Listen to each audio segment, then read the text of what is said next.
ಮುಡಾ ಕೇಸಲ್ಲಿ ಸಿಎಂ ಅವರಿಗೆ clean chit, BJP ಆರೋಪನ ಮೊದಲೇ ಹೇಳಿದ್ವಿ ಲೋಕಾಯುಕ್ತ ಇದೇ ತನಿಖೆ ಆಗುತ್ತೆ ಅಂತ. ಸೊ ಅದೇ ಬಂದಿದೆ, ಸಿಬಿಐ ಕೊಡಬೇಕು ಅಂತ ಒತ್ತಡವನ್ನು ಬಿಜೆಪಿ ಮಾಡ್ತಿದೆ. ಅಲ್ಲ, ಅವರು CBI ಕೊಡೋ ವಿಚಾರದಲ್ಲಿ ಈಗಾಗಲೇ ಹೈಕೋರ್ಟ್ ಆದೇಶ ಮಾಡಿದ್ದಾರೆ. CBI ಕೊಡೋ ಅಗತ್ಯ ಇಲ್ಲ, ಲೋಕಾಯುಕ್ತದವರು ತನಿಖೆ ನಡೆಸ್ತಾ ಇದ್ದಾರೆ.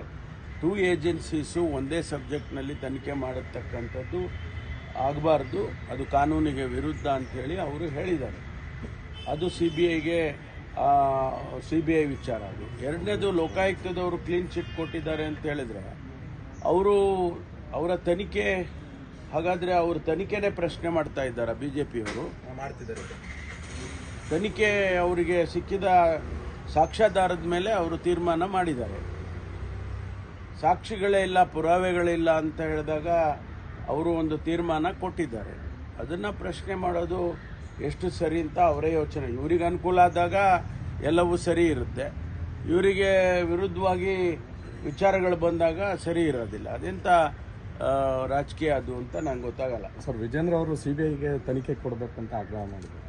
ನಾನು ಹೇಳಿದ್ನಲ್ಲ, ಈಗ ಹೈಕೋರ್ಟೇ ಬೇಡ ಅಂತ ಹೇಳುವಾಗ ಅವ್ರು ಮತ್ತೆ ಹೋಗಲಿ ಕೋರ್ಟಿಗೆ, ಕೋರ್ಟ್ ಮುಂದೆ ಹೋಗಿ ಮತ್ತೆ ಒತ್ತಾಯ ಮಾಡಲಿ CBI ಕೊಡಿ ಅಂತೇಳಿ. ಈಗಾಗಲೇ ಕೋರ್ಟ್ ತೀರ್ಮಾನ ಮಾಡಿದೆ CBI ಅಗತ್ಯ ಇಲ್ಲ ಅಂತೇಳಿ. ಮತ್ತು ಅದನ್ನೇ ಮಾತಾಡ್ತಾ ಇದ್ರೆ ಅದಕ್ಕೇನು ಅರ್ಥ ಇದೆ? ಸರ್, ಹೈಕೋರ್ಟ್ ಹೇಳ್ಬೇಕಾದ್ರೆ ತನಿಖೆ, ಲೋಕಾಯುಕ್ತ ತನಿಖೆ ಹೇಳಬೇಕಾದಾಗ ಹೌದು ಇಲ್ಲಿ ಲೋಪ ಆಗಿರುವಂತಹ ಅಂಶಗಳು ಮೇಲ್ನೋಟ ಕಾಣಬರುತ್ತಿದೆ ಅಂತ ಜಡ್ಜ್ಮೆಂಟ್ ಅಲ್ಲಿ ಹೇಳಿತ್ತು. ಲೋಕಾಯುಕ್ತದವರು ಹೇಳ್ತಾರೆ ಸಾಕ್ಷಿನೇ ಇಲ್ಲ ಅನ್ನುವಂಥದ್ದು. ಅನುಮಾನ ಬರಲ್ಲ ಇದಕ್ಕೆ ಅನ್ನುವಂಥದ್ದು. ಮೇಲ್ನೋಟಕ್ಕೆ ಕಂಡು ಬರ್ತಾ ಇದೆ ಎಂದಾಗ ಅದನ್ನು ತನಿಖೆ ಮಾಡೋಕ್ಕೋಸ್ಕರ ತಾನೇ ಕೊಟ್ಟಿದ್ದವರು. ಲೋಕಾಯುಕ್ತದವರೇ ತನಿಖೆ ಮಾಡಬೇಕು ಅಂತ ಅವರು ಹೇಳಿದ್ದಲ್ವಾ?